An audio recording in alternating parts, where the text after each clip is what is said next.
Halo semua, kembali lagi bersama saya Angga, tutor ekonomi di Ayo Belajar. Nah, kita hari ini akan sedikit mereview nih beberapa materi besar yang telah kita bahas di pertemuan live classes sebelumnya. Kita akan mereview APBN dan APBD. Nah, ini adalah materi kelas 11. Jadi sobat-sobat belajar yang saat ini sedang duduk di kelas 11 SMA, apalagi IPS nih, nggak ada salahnya untuk ikut live classes kali ini. Nah, setelah kita berbicara mengenai APBN, APBD, nggak ada. Sebenarnya sobat belajar udah dapat gak sih? Sebenarnya lebih sulit mana sih ngatur menjadi anggota pemerintahan pusat ataupun pemerintah daerah? Atau pernah nggak sih sobat belajar setelah belajar APBN APBD, sobat belajar bingung nih, lebih sulit mana sih ngatur negara atau ngatur daerah? Emang skupnya lebih besar negara daerah, tapi semua juga ada bobotnya masing-masing nih. Nah, untuk menjawab pertanyaan sobat belajar yang di rumah sekalian, kita akan membahas materi ini dengan lebih mudah. Nah, karena sekarang belajar itu sudah mudah, maka ayo belajar. Jangan lupa belajar, karena sekarang belajar itu mudah. Ayo belajar. Nah, sobat belajar semua, kita akan mereview nih. Kita akan istilahnya APBN versus APBD, tapi bukan versus sih. Kita lebih ke membandingkan, mereview agar sobat belajar tidak tertukar nih. Karena saya tahu nih, sobat-sobat belajar itu masih ada sering ketukar. Karena APBN dan APBD itu cuma beda satu huruf doang. Tapi meskipun cuma beda satu huruf, tapi maknanya tuh benar-benar berbeda. Nah, makanya kita akan review, kita akan bandingkan satu-satu APBN dan APBD. Nah, secara definisi, APBN adalah daftar yang memuat rincian sumber pendapatan, dan jenis-jenis pengeluaran negara dalam satu tahun. Nah, APBN itu diatur dalam Undang-Undang Dasar Nomor 1945 Pasal 23 tentang Keuangan Negara, dan juga ditekankan kembali dalam Undang-Undang Nomor 17 Tahun 2003 mengenai Keuangan Negara, dan lebih spesifiknya dalam Pasal 1.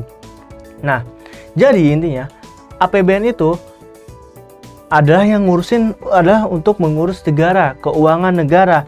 Diaturnya juga dalam undang-undang. Jadi emang skupnya itu lebih besar, Dan juga ditekankan lagi dalam Undang-Undang Nomor 17 Tahun 2003. Nah, bagaimana dengan APBD? APBD adalah secara definisi itu mirip dengan APBN, yaitu daftar yang memuat rincian sumber pendapatan dan juga jenis-jenis pengeluaran. Nah, daerah, bedanya antara APBN, APBD itu skupnya itu daerah. Daerahnya itu apa aja sih? Daerah itu bisa provinsi, bisa kabupaten, bisa juga kota. Itu adalah daerah-daerah. Nah, bagaimana dengan skala waktunya? Sama, skala waktunya dalam skala 1 tahun. Nah, berbeda dengan APBN, APBD itu memang ada dalam Undang-Undang Nomor 17 Tahun 2003 yang tentang Keuangan Negara, tapi lebih spesifik dimuat dalam Permendagri Nomor 13 Tahun 2006. Ini itu untuk menekankan bahwa setiap daerah yang dipimpin oleh seorang kepala daerah, baik itu gubernur atau yang skalanya lebih kecil, yaitu wali kota ataupun bupati, mereka berhak mengatur keuangan daerahnya sendiri atau mengatur perekonomiannya sendiri. Meskipun memang secara skup mereka masih termasuk dalam suatu negara. Nah, jadi APBN itu ngurusnya negara, APBD itu ngurus daerah. Nah, pertanyaannya, Kak, kenapa sih harus dipisah? Bukannya daerah itu masuk dalam negara. Provinsi Jawa Barat masih termasuk dalam Indonesia. Kabupaten Bandung atau Kota Bandung masih dalam Jawa Barat. Semuanya itu masih dalam Indonesia. Kenapa sih harus dipisah? Nah, alasan utama kenapa harus ada pemisahan itu dikarenakan ada namanya otonomi daerah yang dibuat setelah pasca reformasi. Otonomi daerah itu membuat setiap daerah itu punya kuasa masing-masing dalam menindak atau melakukan kebijakan yang baik itu berkaitan dengan politik, birokrasi maupun berkaitan dengan ekonomi ataupun birokrasi. Nah, lebih spesifik ekonomi lagi. Jadi setiap daerah itu bisa punya kebijakan masing-masing, tidak harus serta-merta menurut kepada negara. Negara, pusat, APBN, ya skupnya itu untuk negara, tapi setiap daerah bisa mempunyai kebijakan-kebijakan masing-masing. Kenapa harus ada seperti itu? Karena kita bisa bandingkan aja nih sobat belajar semua. Indonesia itu luas, terdiri dari berbagai pulau. Di setiap pulau ada provinsi.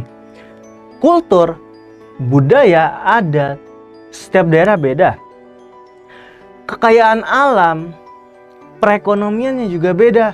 Jakarta, mohon maaf, itu tidak bisa dibandingkan dengan daerah lain, misalkan di Sulawesi ataupun di Nusa Tenggara. Bandung itu tidak bisa dibandingkan apple to apple dengan Bengkulu, Padang, dan juga Ambon, Maluku tidak bisa di apple to apple dibandingkan dengan Bali, dengan Kalimantan dan lain-lain. Semua punya kekhususan dan spesialisasi beda-beda. Bali itu spesialnya wisata, berbeda dengan Jakarta yang spesialisasinya itu adalah tersier, atau spesialisasinya adalah tersier atau jasa yang non wisata, jasa keuangan dan lain-lain.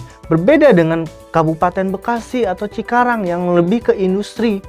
Beda kan antara Bali dengan Jawa Timur atau Bali dengan Kalimantan atau Sumatera yang masih kaya sumber daya alamnya. Nah, karena setiap daerah-daerah itu punya spesialisasi masing-masing dan juga punya karakteristik daerah masing-masing yang menjadi faktor kuat ekonomi, makanya APBD itu penting. Kebijakan ini itu penting untuk mengatur dengan lebih adil. Maksudnya dengan lebih adil adalah adilnya itulah sesuai dengan kemampuan setiap daerahnya masing-masing. Nggak mungkin dong kebijakan wisata Bali itu sama dengan kebijakan wisata di Kalimantan. Kebijakan sumber daya alam di Kalimantan nggak mungkin sama dengan kebijakan sumber daya alam di Bali. Pasti ada spesialnya. Negara di sini mengayomi, tapi setiap daerah itu punya hak masing-masing untuk bisa mengatur perekonomiannya agar tujuannya lebih bisa mensejahterakan masyarakat. Kurang lebih seperti itu. Dan juga untuk mengurangi kesenjangan sosial ekonomi. Kurang lebih seperti itu. Itu dasar kenapa adanya APBD ini. Nah, kalau secara fungsi, APBN dan APBD itu mirip atau kita bisa bilang sama.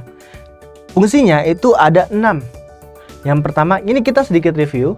Yang pertama fungsi otorisasi. APBN dan APBD itu sama-sama menjadi dasar aturan keuangan, baik itu negara, ya APBN untuk negara, APBD untuk daerah. Fungsi perencanaan.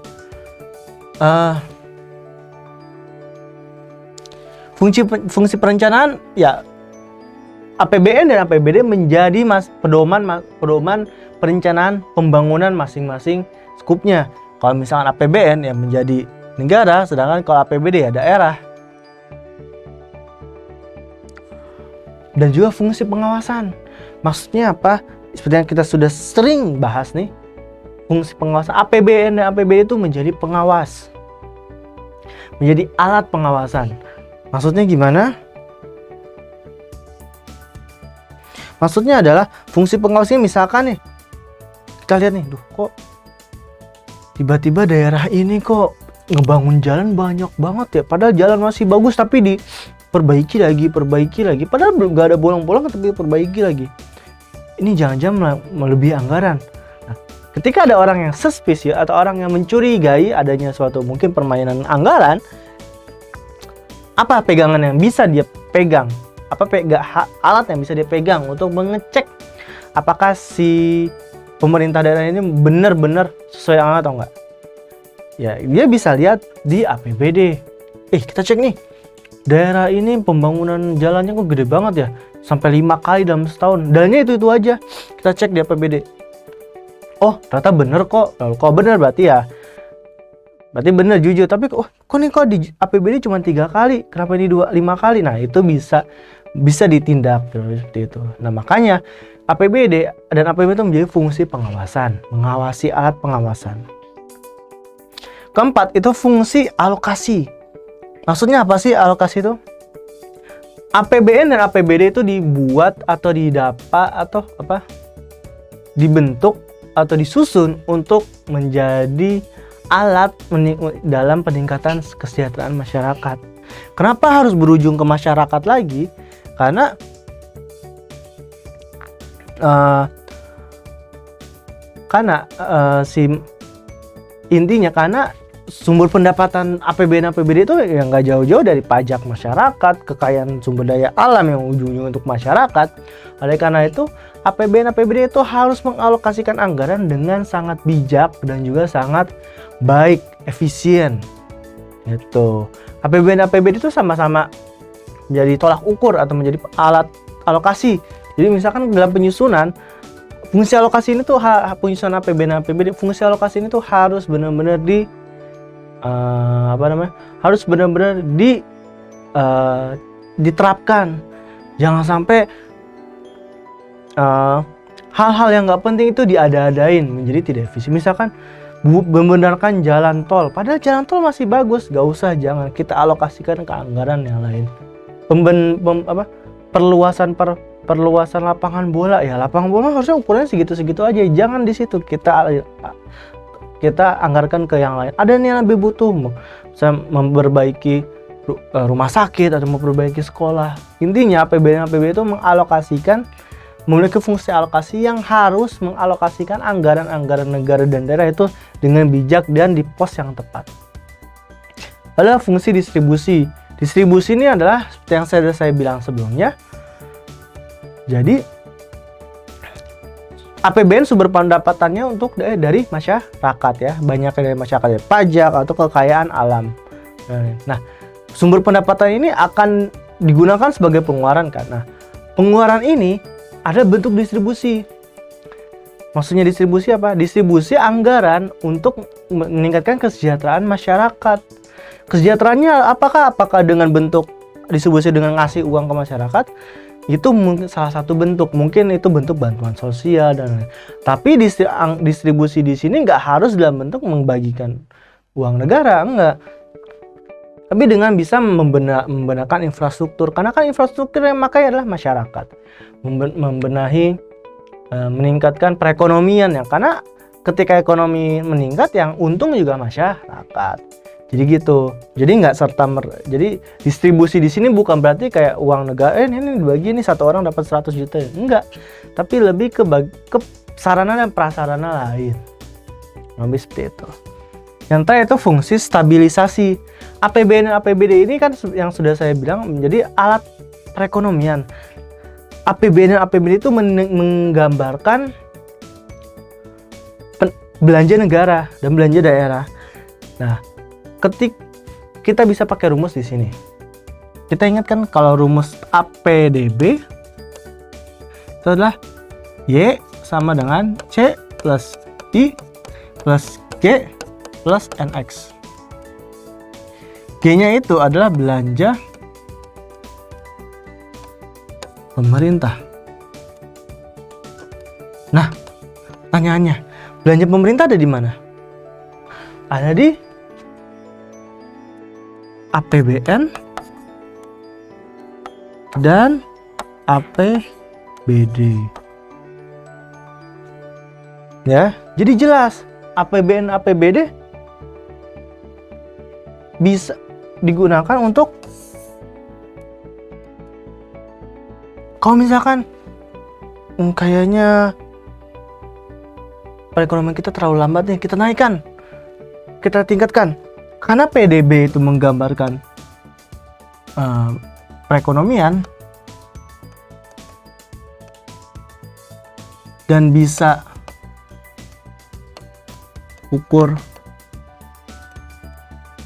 pertumbuhan, maka Y ini jadi faktor penting dong dalam perekonomian. Betul tidak? Sehingga G ini juga faktor penting dalam perekonomian. Betul? Oleh karena itu, apabila pemerintah ingin oke, kita stabilkan perekonomian terlalu lambat, tingkatkan belanja negara ya melalui APBN. Terlalu tinggi nih perekonomiannya, inflasi terlalu banyak, kurangi belanja negara melalui APBN dan APBD. Gitu penyebabnya kenapa APBN itu memiliki fungsi APBN dan APBD itu memiliki fungsi stabilisasi dan fungsi stabilisasi. Nah, sekarang kita akan membandingkan struktur APBN dan APBD. Nah, kita lihat dulu struktur APBN. Struktur APBN itu kebagi menjadi 3. Ada penerimaan negara, belanja negara, dan pembiayaan. Belanja negara terdiri dari pajak, penerimaan bukan pajak, dan hibah. Penerimaan bukan pajak ini artinya adalah misalkan nih suatu perusahaan swasta itu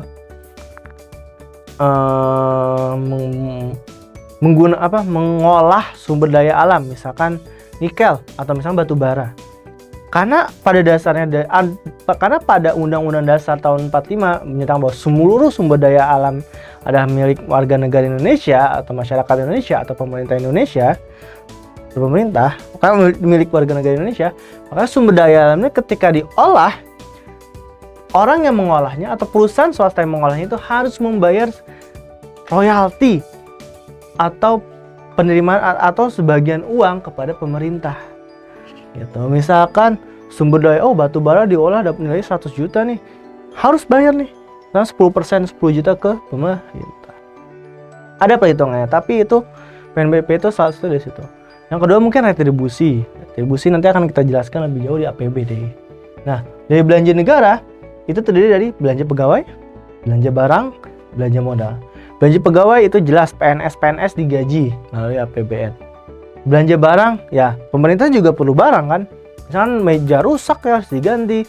Beli meja, beli komputer, beli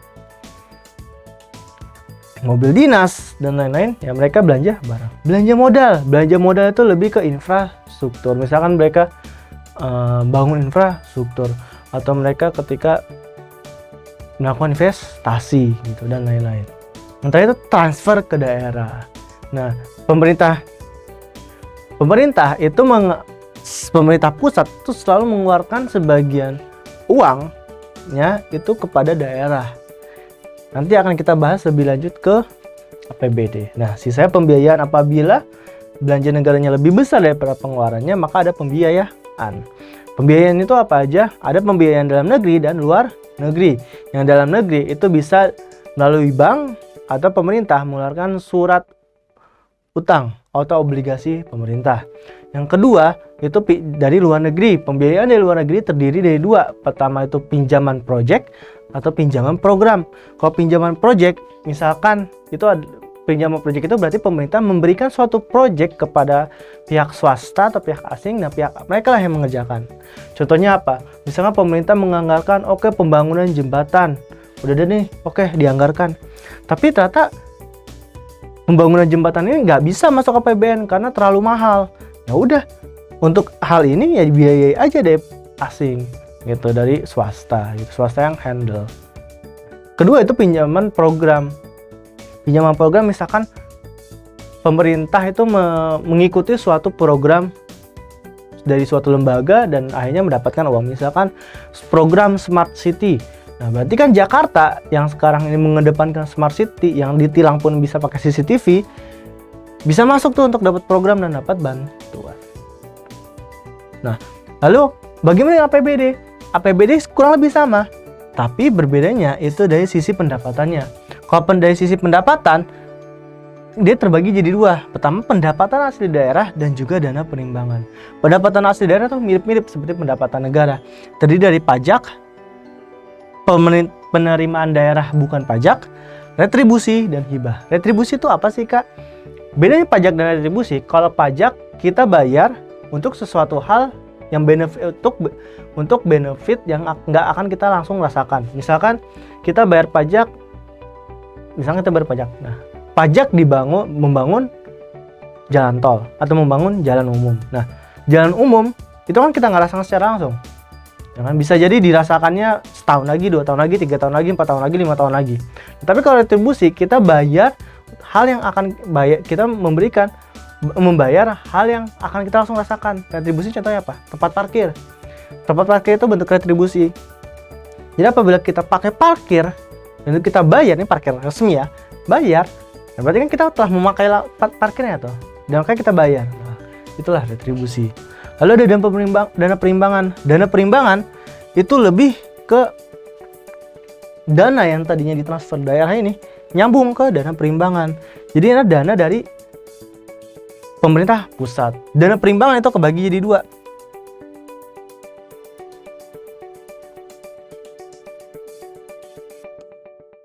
Dana alokasi umum DAU, dana alokasi khusus DAK. Nah, dana alokasi umum itu berarti semua daerah itu dapat uang dari pemerintah pusat. Tapi kalau dana alokasi khusus hanya daerah-daerah tertentu yang memenuhi kriteria yang mendapatkan uang lagi dari pemerintah pusat itu. Pengeluarannya mirip belanja barang dan jasa, belanja pegawai dan belanja modal dan pembiayaan. Nah, ini contoh dari APBN dulu ya. Ini contoh dari APBN, meskipun bentuknya bukan struktur atau tabel, kita akan bahas satu-satu. Ada pendapatan ini adalah postur atau struktur APBN tahun 2020. Nah, pendapatan negaranya dianggarkan 2.233 triliun. Pendapatan belanja negaranya dianggarkan 2.540 triliun. Nah, pendapatannya dari mana aja? Dari penerimaan pajaknya 1.865,7 triliun, penerimaan bukan pajaknya 367 triliun, dan hibahnya 0,5 triliun. Nah, sedangkan belanja negaranya, belanja pemerintah pusatnya itu 1.683,5 triliun. Ini berarti belanja pemerintah pusat itu dari belanja pegawai, belanja barang, belanja modal. Nah, kalau transfer ke daerahnya dan dana desa itu 859,9 triliun. Nah, ini kurang lebih sama. Bagaimana keseimbangan primernya? Dia mengalami minus 12. Lalu defisit anggarannya bagaimana? Mengalami defisit 307,2 triliun. Nah, atau sebesar 1,76%. Maka dari itu, pemerintah pusat harus mencari pembiayaan sebesar 307 triliun ini. Pembiayaannya belum didetailkan karena ini baru keluar. Mungkin seperti itu. Bagaimana dengan pemerintah APBD? APBD terdiri dari, misalkan ini APBD realisasi semua APBD seluruh daerah di tahun 2018 per Januari 2020. Pendapatan terdiri dari PAD, dana perimbangan, dan lain-lain. Dan lain bisa macam-macam ya. Nah, pendapatan asli daerah terdiri dari pajak, retribusi, hasil pengelolaan kekayaan daerah atau PBDP tadi, dan hibah dan lain-lain. Lalu ada dana perimbangan, dana perimbangan, ada dana alokasi umum dan dana alokasi khusus. Nah, lalu bagaimana dengan belanjanya? Ada belanja tidak langsung, ada belanja langsung. Kalau belanja langsung, yang tadi sudah saya bilang, belanja-belanja yang dianggarkan dalam APBN. Tapi kalau belanja tidak langsung, belanja-belanja yang unexpected. Jadi misalkan awalnya dianggarkan ke belanja pegawai, tiba-tiba ada bencana alam, akhirnya sebagian anggaran belanja pegawai dipindahkan ke misalnya belanja subsidi atau belanja bantuan sosial dan lain-lain. Nah, kita lihat kondisinya. Perlu ada kondisinya adalah 1.107 triliun pendapatannya, dan tapi pengeluarannya 1.092 triliun. Berarti butuh pendanaan atau pembiayaan sebesar 81 triliun. Nah, sekarang kita bandingkan alur antara APBN dan APBD. Nah, sebenarnya mirip-mirip tapi beda sedikit. Kita review. Nah, alur APBN terdiri dari dua tahap, yaitu tahap pendahuluan dan tahap pengajuan, pembahasan, dan penetapan. Di tahap pendahuluan, pertama disiapkan dulu rancangannya. Nah, di rancangan ini dibuatlah asumsi-asumsi, misalkan kira-kira inflasi berapa persen, pertumbuhan ekonomi bakal berapa persen tahun ini, nilai mata uang bakal berapa persen tahun ini. Lalu dirapatkan antar komisi dengan komisi anggaran adalah komisi yang dibentuk untuk menyusun APBN. Nah, komunikasi dengan KL, kementerian dan lembaga. Kenapa harus komunikasi? Karena KL inilah menyusun satuan kerja atau rencana kerjanya. Dikomunikasikan, ketika udah deal, diajukan ke DPR. Nah, DPR ketika pemerintah majukan, masuklah ke tahap pengajuan, pembahasan, dan penetapan. Setelah diajukan, dibahas di DPR. Dibahas apabila ada revisi dan lain-lain. Nah, apabila DPR menetapkan bahwa sah, maka akan menjadi APBN. Tapi kalau gagal, maka anggaran negara atau keuangan negara akan berpatok kepada APBN sebelumnya. Nah, sama dengan APBD. APBD ada tahapan pendahuluannya, tapi tahap pendahuluannya tidak ada menentukan asumsi dan lain-lain. Asumsi mengikuti APBN. Nah, di APBD pertama menyusun rencana kerja dan anggaran satuan kerjanya. Jadi setiap unit-unit yang ada di daerah tuh buat rencana kerja dan anggarannya berapa. Ketika sudah selesai diajukan, ini D ya. Diajukan, dibahas di DPRD, sama. Apabila DPRD menyetujui, maka akan jadi APBD, tapi apabila tidak disetujui, maka suatu daerah akan menggunakan APBD tahun sebelumnya untuk beroperasional. Seperti itu. Nah, sekian nih materi mengenai review APBN dan APBD tadi. Ternyata Sobat Baji sudah tahu kan bedanya apa APBD dan APBD? Lebih susah mana? Kedua-duanya susah dengan tingkatan masing-masing. Setiap pemerintah, baik itu pemerintah daerah atau pemerintah pusat, punya kewajiban masing-masing. Nah, sudah sekian nih, tidak terlalu sulit.